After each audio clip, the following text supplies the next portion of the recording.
রাহমাতুল্লাহ, কেমন আছেন? ভালো আছি, আপনি ভালো তো? জি আলহামদুলিল্লাহ। লুৎফু ভাই, আপনি কি বন্ধু থেকে কি নামাজ পড়ান যায় এই কৃষি কাজ করে? আপনি তো ভালো একটা প্রশ্ন করলেন ভাই। কৃষি কাজ করে আরও এর চেয়ে অনেক জটিল কাজ করেও যদি আপনার ইচ্ছা থাকে যে আল্লাহর ইবাদত করুন, আপনি সব জায়গার থেকে আল্লাহর ইবাদতটা করতে পারবেন। আপনি যে ধান কাটতে আসছেন, আপনি ধান কাটেন বিসমিল্লাহির রহমানির রাহিম বলে আপনি ধান কাটা শুরু করলেন। ধান কাটার মাঝেও আপনি দুরূদ শরীফ আপনি পাঠ করতে পারেন। বিকাল হয়েছে, আপনি এই যে আছরের আজান দিছে, আপনি এখান থেকে যে পানি দেখা যাচ্ছে, আপনি ইচ্ছা করলে এই পানি দিয়ে আপনি অজু কইরে আপনি নামাজটা 4 রাকাত নামাজ, এটা ফরজ নামাজটা পড়েন, 4 রাকাত নামাজ আপনি আদায় করতে পারেন। আর আসরের পর থেকে বিশেষ করে আপনি ধানও কাটেন, যে কোনো কাজ করেন, আপনি বলতে পারেন লা হাওলা ওয়ালা কুওয়াতা ইল্লা বিল্লাহ, আপনার পড়তে থাকেন, জবান আনতে থাকেন।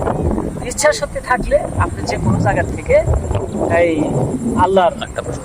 যদি মনে করেন তার কাছে যদি পানি টানি না থাকে তাহলে কিভাবে আপনি নামাজ পড়বেন? হ্যাঁ, আপনি যে কথা বলছেন যে আসলে আল্লাহ পাক আমাকে প্রত্যেকটা মুসলিম জাতির যেভাবে সৃষ্টি করছেন অত্যন্ত শান্তি দিয়ে আমাকে সৃষ্টি করা হয়েছে।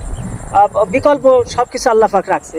যদি দেখা যায় একদম মনে করেন যে আপনার পানি নাই, এখানে পানি পাওয়া যাচ্ছে না, সেই ক্ষেত্রে আপনি এই মাটি উঠিয়েও আপনি তায়াম্মুমের মাধ্যমে এই অজু করে নামাজটা আপনি আদায় করতে পারবেন।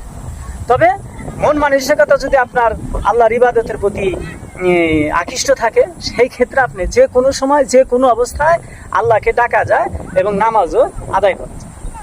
ঠিক আছে। তো ভাই, আপনাকে ধন্যবাদ, সুন্দর একটা প্রশ্ন করেছেন, এর জন্য ধন্যবাদ।